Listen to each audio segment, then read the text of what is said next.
Hello everyone, कैसे हैं आप सब। एक बार पुनः से कोचिंग क्लासेस पर स्वागत है। उम्मीद करता हूं आप सब अच्छे होंगे, मस्त होंगे, बेहतर होंगे, आपकी पढ़ाई बेहतर चल रही होगी। इंग्लिश ग्रामर में आज आप लोग सीखने वाले हैं एज सून एज के जगह नो सूनर देन का प्रयोग कैसे करें।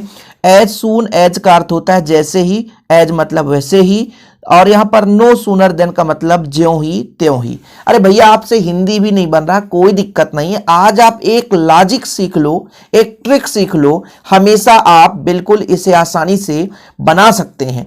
जब कंपटीशन एग्जाम में इसको पूछा जाता है तो फिर एक वाक्य दे दिया जाता है एज सून एज का, फिर दे देता है बच्चों की रीअरेंज करके नो सूनर देन का चार में से कौन सा ऑप्शन सही है। और 12th क्लास में तो सीधा पूछा जाता है कि चेंज करो as soon as to no sooner then.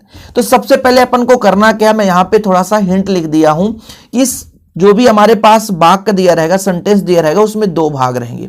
पहले भाग में हम बात करेंगे कि एज सून एज को हटाओ और नो सूनर का प्रयोग करो, पहला भाग। ठीक है, पहले भाग में एज सून एज रहेगा, उसको हटाओ, नो सूनर का प्रयोग करो। ठीक है सर।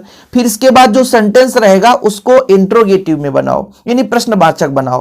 पहले भाग में जैसे हमारे पास कोई सेंटेंस है तो उसको एज सून एज की जगह नो सूनर लगा दिया।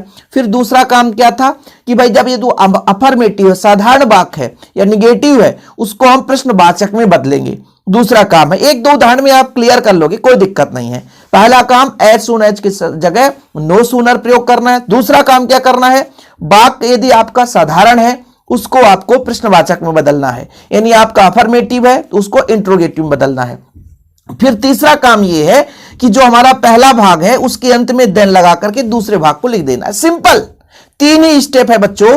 पहला स्टेप एज सून एज की जगह नो सूनर का प्रयोग करना है। दूसरा स्टेप वाक्य जो यदि अफर्मेटिव है उसको इंट्रोगेटिव में बदलना है। अब ये टेंस आपसे बनना चाहिए, टेंस बनना चाहिए तभी क्लियर हो पाएगा। और तीसरा काम है कि जो आपका पहला पार्ट है उसके लास्ट में देन लगा करके दूसरा पार्ट लिख देना है। तो ये हमने नोट लिख दिया है, जिस बच्चे को लिखना है लिख लो, क्योंकि एग्जाम टाइम में भूल जाएगा। तो अभी आप लोग यहां पे क्लियर कर लोगे। चलिए यहां पर हम आंसर करते हैं। क्वेश्चन देखो भाई, क्वेश्चन यहां पे है तो आंसर करेंगे। देखिए क्वेश्चन है एज सून एज, तो इसके जगह सीधा आपको क्या जोड़ना है, नो सूनर। नो सूनर, ठीक है, क्या लगाना है, नो सूनर। ये हमने नो सूनर लगा दिया। बाकी जो वाक्य है बच्चों, ही इंटर्ड इन क्लास। अब इस वाक्य को देखो, ही मतलब हुआ है इंटर्ड वर्ब का सेकेंड फॉर्म, इन क्लास यानी कक्षा में। तो भाई साहब वो प्रवेश किया, ये साधारण वाक्य है। और किस वाक्य में वर्ब का सेकेंड फॉर्म लगता है, पास्ट इंडिफिनिट में। तो पास्ट इंडिफिनिट का जब हम प्रश्नवाचक बनाएंगे तो डिड लगता है बच्चों। ठीक है, पास्ट इंडिफिनिट में प्रश्नवाचक पहले डिड लगेगा, डिड ही, फिर वर्ब का फर्स्ट फॉर्म, तो इंटर हो जाएगा। क्या हो जाएगा, inter in class, in class. फिर आपको क्या लगाना है भैया, पहला काम एज सून एज की जगह नो सूनर लगाओ। इस पूरे वाक्य को हमने प्रश्नवाचक में बदल दिया। कैसे बदला, ही इंटर्ड इन क्लास, इसको हमने पहचाना कि वह प्रवेश किया। अब भाई इंटर्ड वर्ब का सेकेंड फॉर्म है तो पास्ट इंडिफिनिट में वर्ब का सेकेंड फॉर्म लगता है, और वर्ब का सेकेंड फॉर्म है, इसको अफर्मेटिव में बनाएंगे तो सॉरी इंट्रोगेटिव में, प्रश्नवाचक में बनाएंगे। अफर्मेटिव तो था ही पहले, साधारण वाक्य था। साधारण को जब प्रश्नवाचक में बनाते हैं तो वर्ब का फर्स्ट फॉर्म लगता है और हेल्पिंग वर्ब पहले लग जाता है। तो पास्ट इंडिफिनिट में हेल्पिंग वर्ब डिड लगा, फिर सब्जेक्ट, फिर आपका वर्ब का फर्स्ट फॉर्म इन क्लास। फिर तीसरा काम होता है देन लगा करके, देन लगाकर दूसरे वाक्य को आप सीधा जोड़ दो, ही टुक, ही टुक, फिर बच्चों ऑफ हिज कोट। बाकी आपको इसका हिंदी कोई लेना देना नहीं है, कोई लेना देना नहीं है। बस आपका पहला काम होना चाहिए एज सून एज की जगह नो सूनर। दूसरा काम है ही इंटर्ड इन क्लास, इसको आप प्रश्नवाचक बनाओगे। तीसरा काम है देन लगा करके दूसरा भाग जो सेंटेंस का उसको लिख दोगे।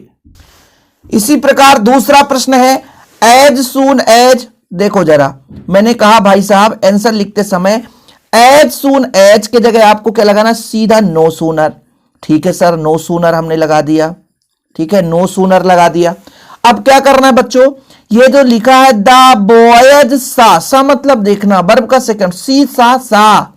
तो बच्चे देखिए जब प्रिंसिपल जी को, तो फिर इसको आपको जब प्रश्नवाचक बनाना है तो आप सबको पता है कि भाई प्रश्नवाचक के लिए आपको हेल्पिंग वर्ब पहले लगाना है, डिड, फिर आपका द बॉयज, BOYS, और वर्ब का यहां पे आपका जो सेकेंड फॉर्म है वो फर्स्ट फॉर्म हो जाएगा। क्यों? क्योंकि आप प्रेजेंट इंडिफिनिट और पास्ट इंडिफिनिट, फ्यूचर इंडिफिनिट सबको पढ़े हैं। सब में जो आपका वर्ब का जब अफर्मेटिव जब आपका इंट्रोगेटिव सेंटेंस आता है, प्रश्नवाचक वाक्य आता है, प्रश्नवाचक की बात कर रहा हूं, जिसे इंट्रोगेटिव कहते हैं।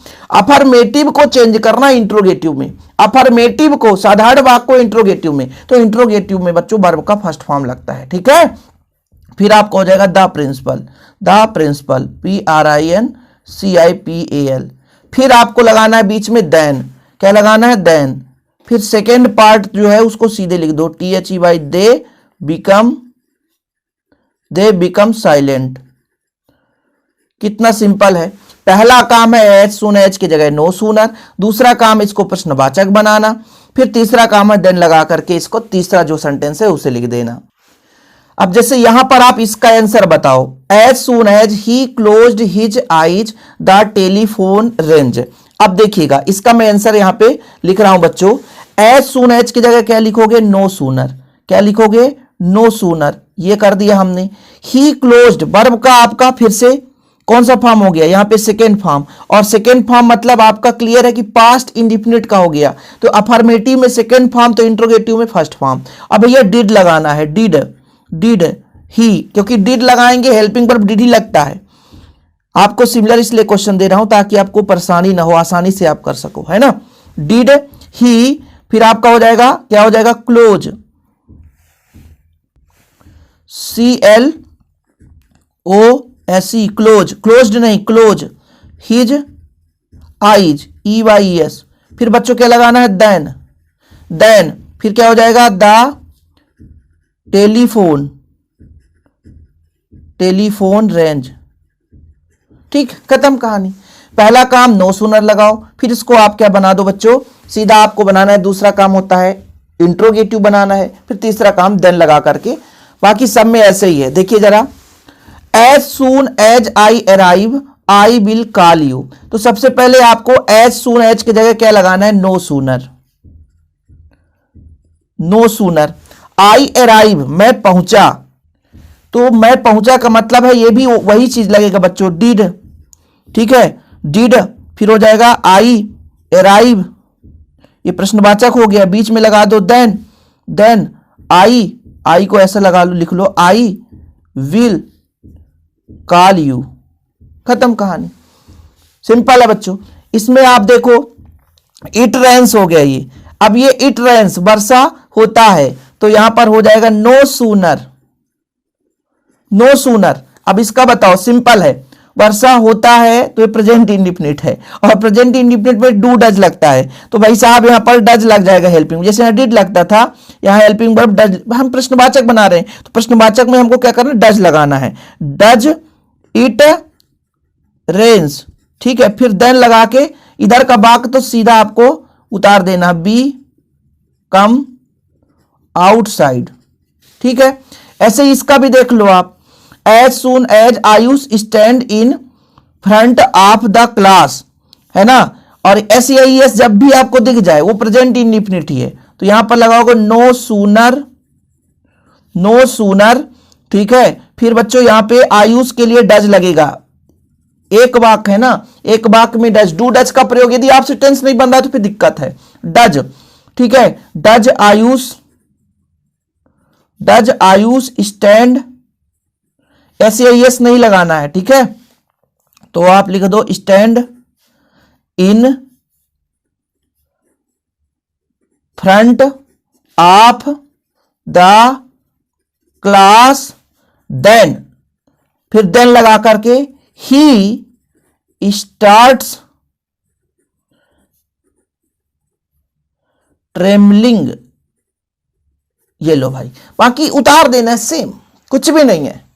किस बच्चे से नहीं बनेगा बताओ, किस बच्चे से? और ऐसे ही क्वेश्चन अलग से कहीं नहीं आएगा भाई, जो यहां पे मैं समझा रहा हूं वही चीज है, इसके अलावा कुछ करना ही नहीं है।